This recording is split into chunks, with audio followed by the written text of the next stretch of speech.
Assalamualaikum dan selamat datang ke Pala Bola News. Seperti biasa, Pala Bola News akan menyajikan berita bola sepak terbaik kepada anda semua pada setiap hari.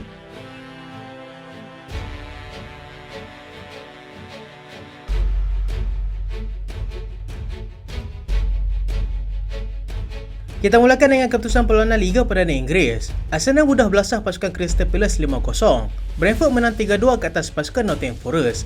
Dan berikut adalah kedudukan semasa Liga Perdana Inggeris.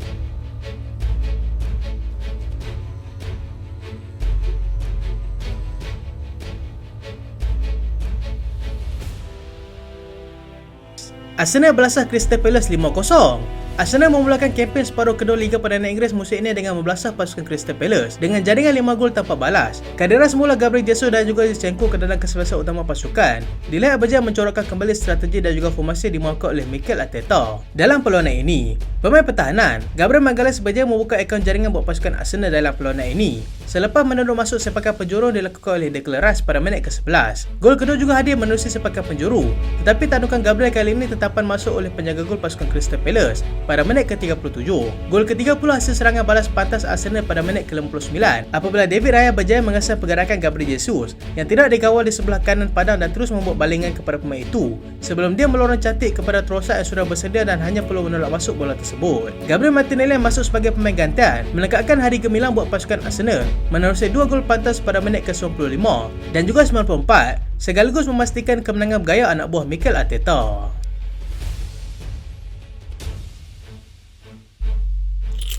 Ivan Toney umumkan kehadirannya semula. Penyerang pasukan Brentford, Ivan Toney, yang sudah kembali daripada pergantungan selama 8 bulan dikenakan terhadapnya, berjaya membantu pasukan Brentford untuk menang ke atas pasukan Nottingham Forest pada awal pagi tadi. Forest bagaimanapun terlebih dahulu dari depan seawal minit ketiga menerusi Danilo. Toney yang terus selaku kesebelasan utama pasukan kembali menyamakan kedudukan hasil sepakan percuma cantik yang dilakukannya pada minit ke-11. Ben Mee pula berjaya meletakkan pasukan Brentford yang bertindak selaku tuan rumah hasil jaringannya pada minit ke-58. Chris kemudiannya menamakan kedudukan melalui gol tandukannya pada minit ke-65 hasil lantaran daripada Callum Hudson-Odoi. Neil Maupay yang terus bergandingan dengan Toney dalam perlawanan ini dilihat berjaya untuk tampil dengan prestasi yang bermutu tinggi apabila dia berjaya meledak gol kemenangan Brentford pada minit ke-68. Keputusan kekal sehingga usia penamat dengan 3 mata penuh milik pasukan Brentford untuk mereka memperbaiki kedudukan dalam Liga pada ketika ini.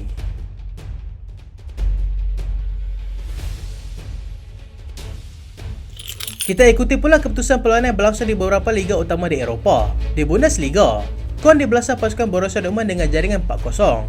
RB Leipzig tewas tipis dengan pendahulu Bundesliga iaitu pasukan Bayer Leverkusen. Dan berikut adalah kedudukan semasa Bundesliga di Jerman.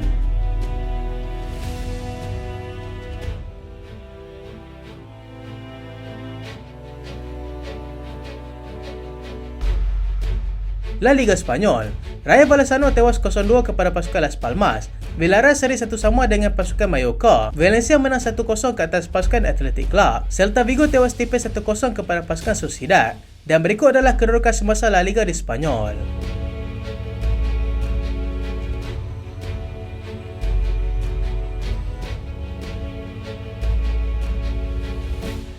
Kehadiran semula Jadon Sancho beri harapan baru kepada pasukan Dortmund. Kehadiran semula Jadon Sancho kepada pasukan Borussia Dortmund pada jendela perpindahan bulan Januari ini dilihat berjaya memberikan sedikit rahmat buat mereka apabila mereka berjaya mencatatkan 2 kemenangan secara berturut-turut selepas hanya mampu merekodkan 5 seri dalam perlawanan sebelum ini. Dortmund juga tidak berdepan dengan masalah untuk menjadikan jumlah gol yang besar dengan kali ini. Mereka berjaya menewaskan Köln dengan jaringan 4 gol tanpa balas. Memulai dengan gol Donian Malen pada minit ke-12. Mereka cuba sebaik mungkin untuk mencipta peluang dan hasilnya jaringan kedua oleh Niklas Füllkrug menerusi sepakan penalti pada minit ke-58. Malen sekali lagi meledak gol pada minit ke-61 sebelum Youssoufa Moukoko meledak gol keempat pasukan pada lewat permainan. 3 mata berharga buat pasukan di mana mereka kini berjaya memanjat sehingga ke tangga kelima berkongsi 33 mata dengan pasukan Leipzig yang berada di tangga keempat.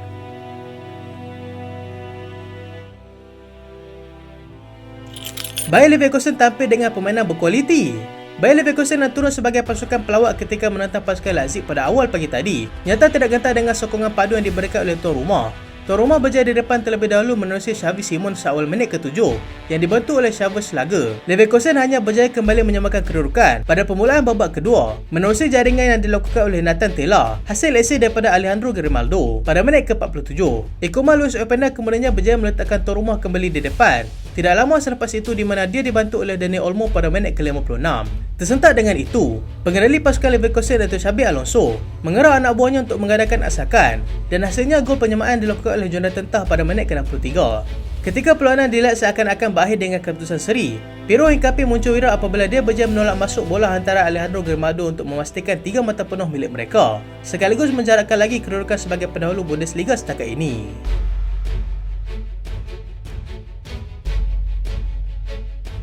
Kita ke sorotan keputusan perlawanan Piala Asia 2024. Malaysia sekadar pelengkap jadual. Malaysia yang turun menentang pasukan Bahrain dalam perlawanan kedua peringkat kumpulan yang melibatkan aksi kumpulan A terpaksa berputih mata selepas tewas tipis 1-0 kepada pasukan tersebut. Permainan Malaysia dalam perlawanan ini dilihat jauh lebih baik berbanding dengan perlawanan ketika menentang pasukan Jordan tempoh hari, di mana beberapa siri serangan berbahaya dapat dilakukan oleh anak buah Kim Panggon. Malaysia sepatutnya boleh mendahului perlawanan pada babak pertama, tetapi tolakan lemah Arif Ahmad mudah ditolak keluar oleh penjaga gol pasukan Bahrain. Malaysia juga mampu untuk menyerap segala serangan berbahaya yang dilakukan oleh pasukan Bahrain untuk memastikan mereka tidak dibelasah seperti mana Jordan lakukan sebelum ini. Ketika perlawanan dilihat seakan-akan berkesudahan dengan keputusan seri, Bahrain berjaya memecahkan kebuntuan dengan jaringan Ali Madan betul-betul di minit akhir perlawanan untuk mengecewakan dan memusnahkan terus harapan pasukan kebangsaan untuk marah lebih jauh dalam kejohanan kali ini. Malaysia akan menentang pasukan Korea Selatan selepas ini dengan misi hampir mustahil untuk menang ke atas pasukan yang dibimbing oleh legenda pasukan Jerman, iaitu Jurgen Klinsmann.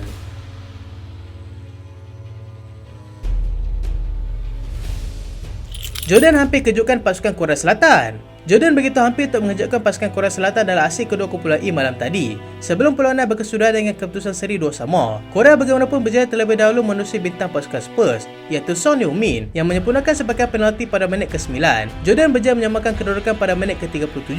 Hasil jaringan sendiri adalah dilakukan oleh Park Yong-wo. Yazan Al-Naimat kemudiannya berjaya meletakkan Jordan di depan pada hujung separuh masa pertama untuk memastikan mereka mendahului 2-1 sebelum rehat. Beberapa pertukaran dilakukan oleh pasukan Korea Selatan pada separuh masa kedua untuk memburu gol penyamaan dilihat agak buntu apabila pasukan Jordan mengubah taktikal mereka kepada bermain secara bertahan. Jordan perlu menyalahkan diri mereka sendiri apabila perlawanan seakan-akan memihak kepada mereka malam tadi tidak menjadi kenyataan apabila Yazan Al-Arab tetapan bola ke gawang sendiri untuk memberikan gol penyamaan buat pasukan Korea Selatan pada masa kecederaan di penghujung perlawanan. Dengan tempoh masa kecederaan yang dilanjutkan agak lama, keputusan perlawanan juga kekal 2-2 dan itu sudah cukup untuk memberikan kelebihan kepada pasukan Jordan untuk terus mendahului kumpulan E dengan kelebihan daripada segi jaringan.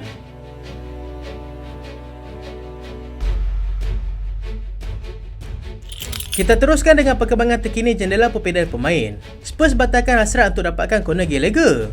Spurs batalkan hasrat mereka untuk cuba mendapatkan Conor Gallagher daripada pasukan Chelsea kerana mahu mengalihkan tumpuan mereka kepada pemain tengah pasukan Man City, iaitu Calvin Phillips. Phillips juga sudah diintai oleh pasukan Barcelona yang mahukan dia secara pinjaman dan perkara itu hanya akan berlaku sekiranya dia sudi untuk menerima gaji yang rendah di sana.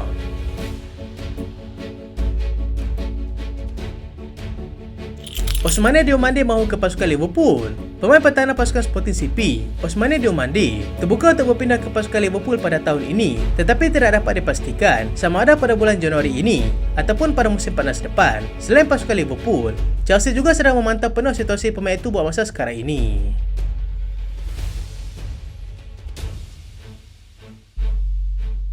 Real Madrid pantau prestasi Flora Wirtz. Real Madrid sedang memantau prestasi pemain tengah Bayer Leverkusen, iaitu Flora Wirtz, yang diletakkan nilai 100 juta pound pada ketika ini. Selain pasukan Real Madrid, Bayern dan juga pasukan Manchester City turut berminat untuk mendapatkan khidmat pemain tersebut.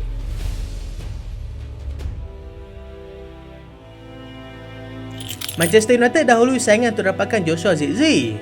Manchester United kini sedang mendahului saingan untuk mendapatkan penyerang pasukan Bologna, iaitu Joshua Zirkzee. Tetapi bukan dalam bulan Januari ini. Mereka akan cuba membawa masuk pemain itu pada musim panas yang akan datang, dengan Bayern Munich dilihat akan mengaktifkan klausul pembelian semula pemain tersebut.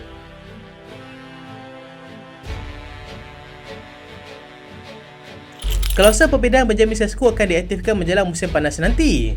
Klausul perbezaan yang dimiliki oleh penyerang pasukan RB Leipzig, iaitu Benjamin Sesko, yang dikatakan bernilai 50 juta euro hanya akan diaktifkan pada musim panas nanti. Penyerang yang berusia 20 tahun itu sedang dikaitkan dengan pasukan seperti Arsenal, Chelsea dan juga pasukan Manchester United.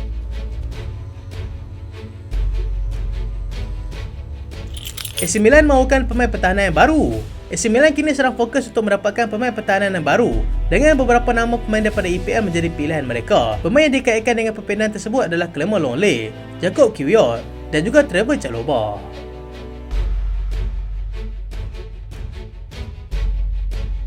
Itulah berita pada kali ini dan terima kasih sebab tonton sampai habis. Jangan lupa like, jangan lupa share, jangan lupa subscribe. Aku Solian. Assalamualaikum.